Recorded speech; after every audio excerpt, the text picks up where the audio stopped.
काँग्रेसचे विचार रुजवणाऱ्या सर्व महामानवांना त्रिवार अभिवादन करतो आणि इथे उपस्थित मंचावरचे सगळे मान्यवर, वंचित बहुजन आघाडीचे उमेदवार, तसेच इथे उपस्थित माझ्या माता भगिनी, वडीलधारी मंडळी आणि या चळवळीतल्या तमाम साथीदारांना माझा जय जिजाऊ, जय शिवराय, जय ज्योती, जय क्रांती, जय लहुजी, जय मल्हार, अस्सलाम वालेकुम आणि जय हिंद. मित्रांनो, मी थेट मुद्द्यापासूनच चालू करतो. आपल्याला आठवत असेल 1 वर्षापूर्वी विधानसभा झाली होती, आठवते का? आणि विधानसभेमध्ये प्रचारासाठी तुम्हाला आठवत असेल तर काँग्रेसची नांदेडची लोक नव्हती प्रचार करत, कर्नाटकावरनं काँग्रेसची लोक प्रचार करायला आलेली. आठवतात सिद्धरामय्या साहेब आलेले, मुख्यमंत्री कर्नाटकाचे. तसेच तेलंगणावरनं रेवंत रेड्डी आलेले तेलंगणावरनं. तर आता विचार करा की विधानसभा निवडणूक आहे महाराष्ट्रामध्ये, निवडणुका होत आहेत नांदेड जिल्ह्यामध्ये, पण काँग्रेसचा प्रचार करायला कर्नाटकावरनं आणि तेलंगणावरनं का लोक आले असते? हे माहिती आहे कोणाला? का कोणी सांगू शकतं की विधानसभा 2024 मध्ये काँग्रेसचा प्रचार करायला कर्नाटका आणि तेलंगणावरनं का लोक आलेली? ती एवढ्यासाठीच आलेली कारण काँग्रेस नांदेड हे अजूनही अशोक चव्हाणांसाठी काम करतं आणि नांदेडचं काँग्रेस ही भाजपची बी टीम आहे, म्हणून त्यांना प्रचारासाठी बाहेरनं लोक बोलण्याला लागली आणि ते दृश्य आपल्याला दिसले.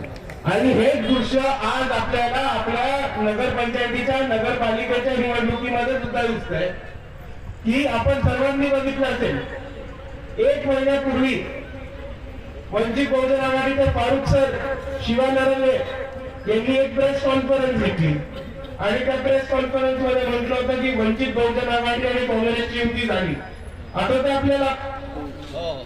आणि त्याच्यामध्ये हे सुद्धा म्हटलं होतं की वंचित बहुजन आघाडी आणि काँग्रेसची युती ही समान पातळीवरती होईल, स्वाभिमानाची युती होईल आणि 50-50% जागा वाटप होईल. आठवतंय तुम्हाला? आणि आज परिस्थिती काय? वंचित बहुजन आघाडीचे 3 उमेदवार उभे आणि ह्या तिघांच्या विरुद्ध आपल्याला जगापट्टा करून पाठीत खंजीर खुपसून काँग्रेसने यांच्या विरुद्ध उमेदवार दिले की नाही दिले? आता जेव्हा जेव्हा लोक म्हणतात की बाळासाहेब आंबेडकर काँग्रेस बरोबर काय युती नाही करत, बाळासाहेब आंबेडकर त्या हलकट काँग्रेसशी याच्याचमुळे युती नाही करत, तिथे युतीचा नाटक करतात, युतीचा ढोंग करतात आणि जिथे वंचितांचे उमेदवार उभे राहतात तिथे बरोबर काँग्रेस आपल्या विरोधात उमेदवार उभे करते आणि वंचितांना काठीत खंजीर खुपसून पाडण्याचं काम करते. पहिले त्यांनी भंडारामध्ये काळामध्ये पण हेच केलं होतं. त्यांनी दक्षिण मध्य मुंबईमध्ये बाबासाहेबांशी सुद्धा हेच केलं होतं. इतके वर्ष त्यांनी बाळासाहेब आंबेडकरांची अकोल्यामध्ये हे केलं. भैयासाहेब आंबेडकरांना नांदेडमध्ये पाडलं तर काँग्रेसने पाडलं आणि आता तिथं पोट भरलं नाही तर साध्या नगर परिषदेच्या नगरसेवकाच्या उमेदवारांच्या विरुद्ध सुद्धा काँग्रेसने उमेदवार उभे करून वंचितांच्या आणि त्याच्या आंबेडकरवाद्यांच्या पाठीमध्ये खंजीर खुपसायचं काम काँग्रेसने परत केलं आहे. आणि मित्रांनो, मला सांगा, ज्या ज्यावेळेस आंबेडकरवादी चळवळ उभी राहिली तेव्हा तेव्हा काँग्रेसने पाठीत खंजीर खुपसली. जेव्हा जेव्हा वंचितांचे उमेदवार उभे राहिले तेव्हा काँग्रेसने धोका दिलाय. जेव्हा जेव्हा बौद्ध उमेदवार उभे राहिले, आंबेडकरवादी उमेदवार उभे राहिले, तेव्हा काँग्रेसने परत त्याला फटका केलाय. अशा काँग्रेसला आपण सोडणार आहोत का? नाही. आणि आपण हे ठरवायचं की ह्या निवडणुकीमध्ये भाजपला तर हारूच, पण भाजपची जी बी टीम आहे, जे अजून नांदेडची काँग्रेस अशोक चव्हाण चालवतात, यांचा सुद्धा सुपडा साफ केल्याशिवाय थांबायचं नाही. कारण ह्या हरामखोरांना अशी अक्कल येणार नाही. जोपर्यंत यांचे 10-12 लोक तुम्ही घरी बसवत नाही, जोपर्यंत यांचे आमदार खासदारकीचे लोक पाडत नाही, तोपर्यंत त्या काँग्रेसला अक्कल येणार नाहीये. ही परिस्थिती आपण सर्वांनी समजू. एका बाजूला म्हणतात बाळासाहेब आंबेडकर युती का नाही करत, बाळासाहेब आंबेडकर युती नाही करत म्हणून ते भाजपची मीटिंग. आणि दुसऱ्या बाजूला युतीचं नाटक करायचं आणि वंचितच्या गोरगरीब उमेदवारांच्या विरुद्ध, आदिवासी उमेदवारांच्या विरुद्ध, बौद्ध उमेदवारांच्या विरुद्ध, बहुजन उमेदवारांच्या विरुद्ध बरोबर मागे 2-2, 3-3 उमेदवार उभे करून आपले उमेदवार कसे पडतील याचं पूर्ण नियोजन काँग्रेसने केलेलं आहे. आणि ह्या परिस्थितीत मित्रांनो ठरवायचं की काही झालं तरी आता यापुढे मुख्यमध्ये नांदेडमध्ये एकही मत पंजाबवरती आपलं जाणार नाही, म्हणजे जाणार नाही तर आपण सर्वांनी ठरवायचं. कारण खूप झाले दगाफटक्याचे दिवस. ही स्थानिक स्वराज्य संस्थेची निवडणूक आहे. आमची अशी आशा होती की इकडनं वंचित बहुजन आघाडी युतीमधनं तळागाळातले कष्ट करणारे गोरगरीब मेहनती असे उमेदवार वंचित बहुजन आघाडीचे निवडून येतील काँग्रेसच्या युती बरोबर. पण काँग्रेसची सरंजामी वृत्ती परत आज आलेली आहे आणि जिथे जिथे वंचितचे उमेदवार उभे केले तिथे काँग्रेसनी पाठीमध्ये खंजीर खुपसले हे आपण सर्वांनी समजून घ्या. आणि हीच काँग्रेसची रणनीती आणि हीच काँग्रेसची राजनीती आज काँग्रेसला संपवत चालली हे सुद्धा आपण सर्वांनी समजून घ्या. बिहारमध्ये नुकताच भाजपने एक खूप मोठा विजय मिळवला.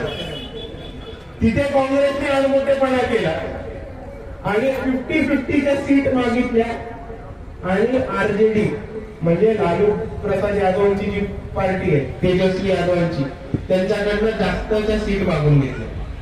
आजही जर तुम्ही वोट शेअर बघितला तर नितीश कुमारांच्या पार्टीला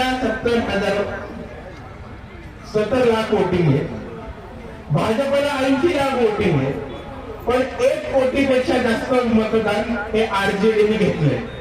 पण तरी काँग्रेसने आडमोठेपणा करून आरजेडीला खूप कमी सीटा दिल्या आणि त्याच्यामुळे भाजपच्या घशामध्ये बिहारचं राज्य गेले आणि लालू प्रसाद यादव आणि त्यांचा पोरगा तेजस्वी यादव यांना मोठा पराभव सामोऱ्याला झाला. आणि इथे पण आपण काँग्रेसची जेव्हा 50-50% युती केली होती तेव्हा काँग्रेस दगाफटका करतात तेव्हा हे आम्ही गृहीत धरतो की ह्या पक्षाला युती धर्म पाळता येत नाही आणि ज्यांना युती धर्म पाळता येत नाही त्यांच्या बरोबर वंचित बहुजन आघाडी कधी बसत नाही हे आपण सर्वांनी समजून घेतलं.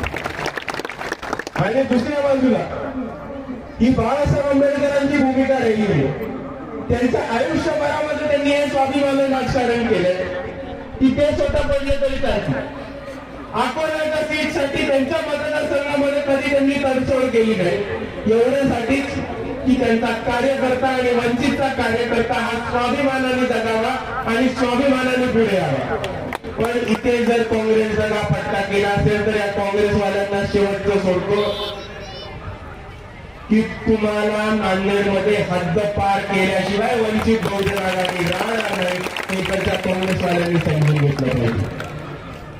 आणि दुसऱ्या बाजूला वंचित बहुजन आघाडीचे उमेदवार होते तिथे काँग्रेस उमेदवार उभे करणार आणि म्हणणार मैत्रीपूर्वक लढत आहे. आणि 300 सीटांपैकी 4 किंवा 5 फक्त वंचित बहुजन आघाडीला सीटा सोडल्या. आता मला सांगा तुम्ही याला युती म्हणणार का तुम्ही याला भीक म्हणणार? आणि आता तुम्ही मला सांगा बाळासाहेबांचे स्वाभिमानी कार्यकर्ते आणि बाळासाहेबांचे स्वाभिमानी सैनिक म्हणून की हे भीक घ्यायचं आपण का स्वतःच्या पायावर लढायचं? भीक घ्यायचं का स्वतःच्या पायावर लढायचं?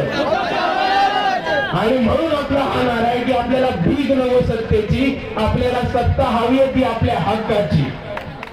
आणि त्याच पद्धतीने आपण पुढे जाऊ, पूर्ण ताकदीने निवडणुकीमध्ये उतरू.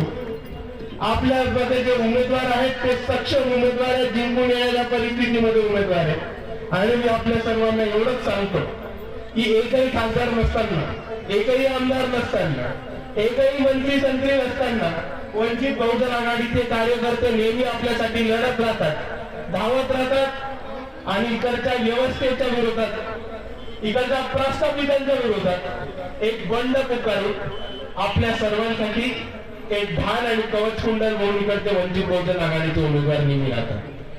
आणि आता फक्त विचार करा की जर वंचित बहुजन आघाडी सत्तेमध्ये न येता प्रस्थापितांची लढत असली आणि आंदोलन मोर्चा आणि दबाव टाकून आपल्या सर्वांसाठी लढत असली तर जर चुकून वंचित बहुजन आघाडी सत्तेत आली तर तुमच्या जीवनाचं सोनं करण्यासाठी वंचित बहुजन आघाडीचे कार्यकर्ते ते स्वतःच्या जीवनाचं रान करतील, त्यांनी आपल्याला सांगितलं.